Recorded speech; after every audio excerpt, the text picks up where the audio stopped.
तो दोस्तों वक्त आ चुका है कि अपनी शील्ड उठाओ, अपनी तलवारें उठाओ और अपनी लड़ाई खुद लड़ो। अगर आप दिल्ली के निवासी हो तो हमको पता है दिल्ली में इस टाइम पे हो क्या रहा है।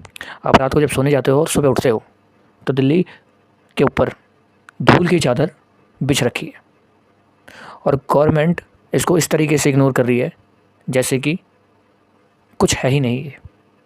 दुर्भाग्य है ये हमारे देश का कि हमारे देश की राजधानी दिल्ली में ऐसी हालत हो गई है कि यहाँ पर सांस लेना भी दुर्लभ है। छोटे बच्चे से लेकर बड़ा बुजुर्ग रोज़ अपने घर से निकलता है, अपने दैनिक क्रिया क्लब करता है और घर वापस आता है जीने के लिए। लेकिन वो जी कहाँ रहा है?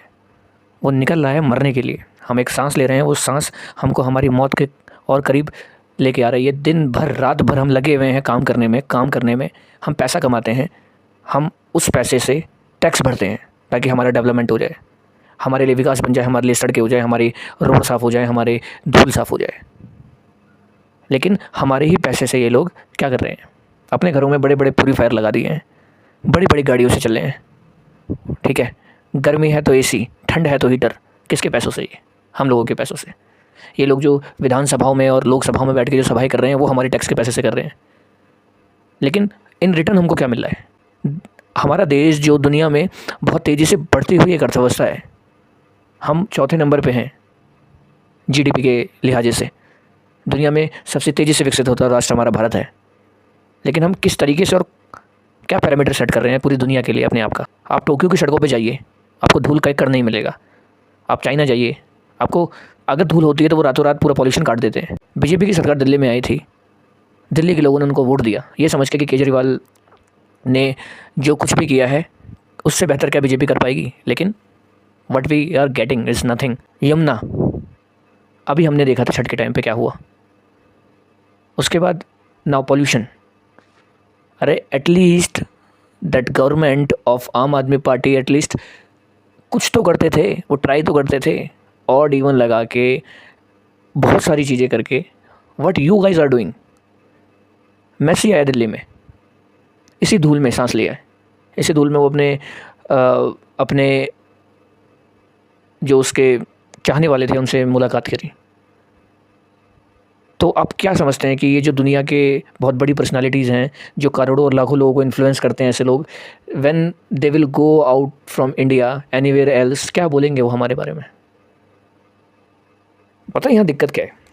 यहाँ दिक्कत ये है कि हम अपने काम को ना केवल एक काम समझते हैं, जॉब समझते हैं, और हम सेल्फिश हो जाते हैं और केवल अपने ही बारे में सोचने लग जाते हैं। ऐसे ही हमारे नेता, क्या हो रहा है? उनके लोग नहीं मर रहे, उनके जो जो उनके परिवार हैं वो या तो विदेश में होंगे या तो उनके घर में बड़े महंगे एयर प्योरीफायर लगे हुए हैं, वो घर से बाहर नहीं निकलना प्रेफर कर रहे हैं। बस सोच किसी तरीके से दिमाग डाइवर्ट हो जाए। हमारी ज़िंदगी के 10 साल कम हो रहे हैं, 15 साल हो रहे हैं कम, हार्ट अटैक आ रहा है, लोग मर रहे हैं, हॉस्पिटल्स में लाइन लगी हुई है। क्या फ़र्क पड़ रहा है किसी को? This is a simple thought, they have to understand.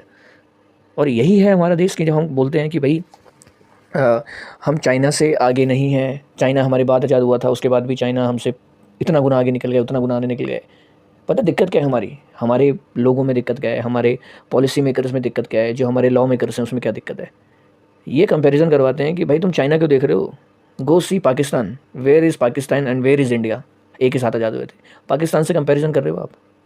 हैं आप? अगर आपको पाकिस्तान जैसी कंट्री से ही, पाकिस्तान जैसी छोटी ही कंट्री से कंपैरिजन करना है, देन करो कंपैरिजन इजराइल से, करो कंपैरिजन आप आसियान के देशों से। छोटे से देश हैं लेकिन क्या देखो क्या डेवलपमेंट किया इन्होंने। देखो देश के साथ प्रॉब्लम है, मैं मानता हूँ, लेकिन हम जब बात विकास की आती है तो एक सूत्र और एक साथ क्यों नहीं चल सकते हैं? आज चाइना हमसे आगे है क्योंकि उनकी पॉलिसी अच्छी है, करप्शन कम है, जो गवर्नमेंट वहाँ पे रही है they are really into the country और दे लव देयर कंट्री। आप सी जिनपिंग को कितना भी गाली दो, लेकिन अपने देश और अपने लोगों के लिए तो वो अच्छा कर रहे हैं ना। That is the whole point. आप क्या दे रहे हो इंडिया को? इतनी अच्छी बायोडाइवर्सिटीज़ लेके, इतनी अच्छी हमारे पास हर तरीके के मौसम पाए जाते हैं, हर तरीके की यहाँ पर सीजन्स है, तो दिक्कत कहाँ पे आ रही है?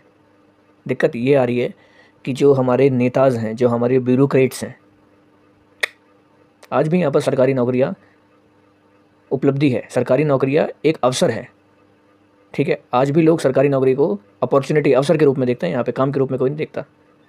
बहुत कम होंगे, 100 में से 1% लोग ये सोचते होंगे कि मेरे को सिविल सर्विसेज या फिर गवर्नमेंट जॉब में जाना ताकि मैं देश की सेवा कर सकूँ, एक अपने आर्मी मिलिटेंट्स को छोड़ के। क्योंकि सीधी सी बात है, हम साला जो करें वो करें, नेता जो करे वो करें, बात जब आती है लड़ाई की तो बस उन्हीं के सीने आगे कर दिए जाते हैं कि लड़ो भाई। मोटिवेट कर दिया जाता है जवानों को, लड़ो लड़ो भाई, देश मिट्टी ये वो।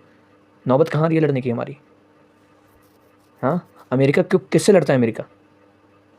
हम क्यों ऐसे नहीं बन पा रहे हैं कि हम अपने बस स्टेटमेंट्स दें और एक ट्वीट करें, उससे कंट्री दहल जाए? हमें क्यों बैटलफील्ड पे उतरना पड़ रहा है, हमें क्यों मरना पड़ रहा है? ये हमारी लूप्स हैं, और ये लूप्स अभी से नहीं है, ये लूप्स 1947 जिस दिन हमारा देश आज़ाद हुआ था वहाँ से लेकर चलते हुए आ रहे हैं, और ये अभी तक हमारे देश में लूप। दिक्कत ये है, आज हम घर से बाहर निकल रहे हैं, Delhi is the capital of India, लाखों लोग दिल्ली में आते हैं एवरीडे, लाखों टूरिस्ट आते हैं फ्रॉम अक्रॉस द वर्ल्ड।